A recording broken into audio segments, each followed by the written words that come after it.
Hey guys, 2025 model யமஹாவோட XSR 155 அப்படிங்கிற இந்த ஒரு மாடல் பார்த்தீங்கன்னா இந்தியாவில் லான்ச் வந்து அனௌன்ஸ் பண்ணியிருக்காங்க. XSR மாடலை பொறுத்த வரைக்கும் ஒரு ஸ்போர்ட்ஸ் ஹெரிட்டேஜ் மாடல் பைக்குங்க. அதாவது ஒரு ரெட்ரோ ரோட்ஸ்டர் அப்படின்னு கூட நம்ம சொல்லலாம். 155 சிசியில் இந்த பைக் பார்த்தீங்கன்னா இந்தியாவில் லான்ச் பண்ண போகிறாங்க. இந்த XSR 155 பொறுத்த வரைக்கும் ஒரு பெஸ்ட்டான இன்ஜின் பர்ஃபார்மன்ஸ் இருக்கக்கூடிய பைக் அப்படின்னு சொல்லலாம்.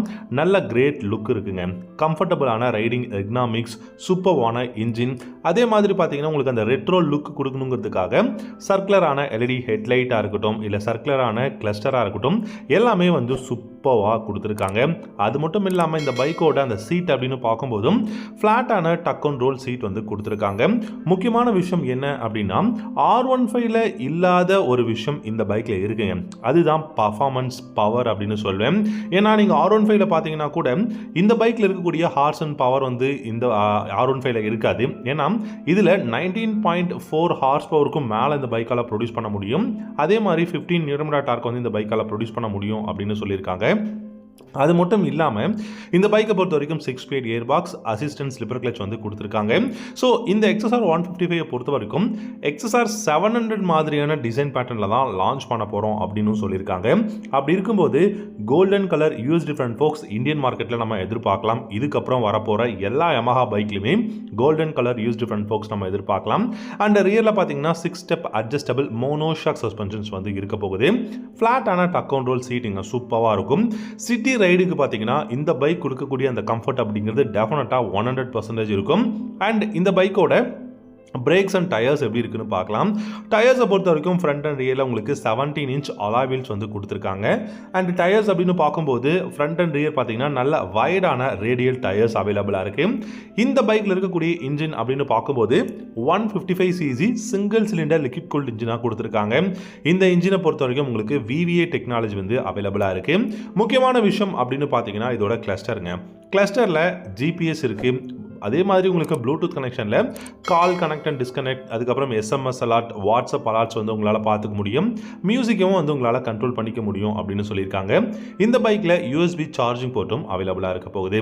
நல்ல அப்ரைட்டான ஹேண்டில் பார்ஸ் கொடுத்துருக்காங்க. அதாவது சிட்டியில் ரைட் பண்ணுறதுக்கு பெஸ்ட்டான ஒரு போஸ்டர் இந்த பைக்கோட இந்த எர்கனாமிக்ஸ் அப்படின்னு நம்ம சொல்லலாம். அண்ட் இந்த பைக்கோட ஃபியூல் டேங்க் அப்படின்னு பார்க்கும்போது 10 litres of fuel tank capacity இருக்கும். ஸோ ஃபியூல் டேங்க் அப்படின்னு பார்க்கும்போது நம்ம மைலேஜ் எவ்வளோ இருக்கும் அப்படின்னு நம்ம பார்த்துடலாம். மைலேஜை பொறுத்த வரைக்கும் உங்களுக்கு 35லிருந்து 38 கிலோமீட்டர் per லிட்டர் மைலேஜ் வந்து தாராளமாக கொடுக்கும். நீங்கள் எக்கானமியில் இன்னும் பொறுமையாக ஓட்டினீங்க அப்படின்னா 40 கிலோமீட்டருக்கும் மேலே இந்த பைக்கால் மைலேஜ் வந்து கொடுக்க முடியும் அப்படின்னு சொல்லியிருக்காங்க. ஒரு மாடர்ன் ரெட்ரோ ரோட்ஸ்டருங்க, ஒரு கிளாசிக்கான ஒரு ரெட்ரோ ரோட்ஸ்டர், ஒரு பெஸ்ட்டான ஒரு பைக்காக இருக்கும் இந்த XSR மாடல். இந்த மாடலில் உங்களுக்கு 125 சிசியுமே இந்தியாவில் லான்ச் பண்ண போகிறாங்க. அண்ட் XSR 700ம் வரப்போகுது. ஸோ முக்கியமான விஷயம் என்னென்னா XSR 125, XSR 155 அண்ட் XSR பார்த்தீங்கன்னா 700 அப்படிங்கிற இந்த 3 பைக்குமே வரப்போகுது. அதில் இந்த பர்டிகுலராக நம்ம ரொம்ப வருஷமாக எதிர்பார்த்துட்டு இருந்த XSR 155 நம்ம டெஃபினட்டாக எதிர்பார்க்கலாம். இன்னொரு விஷயம் என்ன அப்படின்னா இந்த பைக்கோட பர்ஃபார்மன்ஸ் எப்படி இருக்கும் அப்படிங்கிறது தான். இந்த பைக்கை பொறுத்த வரைக்கும் இந்தியாவில் BS6ஓட பேஸ் டு எமிஷன் நார்ம்ஸ் படி தான் இந்த பைக்கும் லான்ச் பண்ண போகிறாங்க.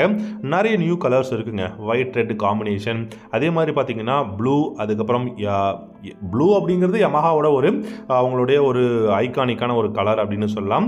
அண்ட் அது மட்டும் இல்லாமல் உங்களுக்கு எல்லோ கலரில், ஒயிட், க்ரீன் அப்படின்னு சொல்லிட்டு நிறைய new colours, new dual tone colours எல்லாமே கொண்டு வரதா யமஹா அனௌன்ஸ் பண்ணியிருக்காங்க. என்னை பொறுத்த வரைக்கும் இந்த பைக்கோட அந்த சைட்ஸில் அங்கே எக்ஸாஸ்டாக இருக்கட்டும், and U shape grab rails and foot பெக்ஸோட அந்த பொசிஷனிங்காக இருக்கட்டும், எல்லாமே இந்த பைக்குக்கு அந்த ஒரு ரெட்ரோ வைபை கொடுக்குது அப்படின்னு தான் நான் சொல்வேன்.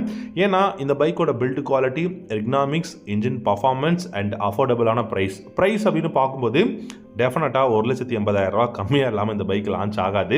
ஸோ இது வந்து உங்களுக்கு MT-15க்கு கீழே பொசிஷன் பண்ணுவாங்களா இல்லை MT-15க்கு மேலே பொசிஷன் பண்ணுவாங்களா அப்படிங்கிறத இந்த பைக்கோட கான்ஃபிகரேஷன்ஸை வச்சு நம்ம வந்து சொல்லலாம்.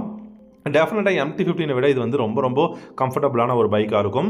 வெயிட் ஸ்லைட்லி ஒரு 5 கிலோகிராம் இது அதிகமாக இருந்தாலும் ரொம்ப கம்ஃபர்டபுளாகவும் சிட்டிக்கு ஏற்ற ஒரு பைக்காக இருக்கும் அப்படிங்கிறது என்னுடைய ஒப்பீனியன். உங்களுடைய தாட்ஸ் அண்ட் கமெண்ட்ஸ் என்ன அப்படிங்கிறத கமெண்ட் செக்ஷனில் கமெண்ட் பண்ணுங்கள். தேங்க்யூ.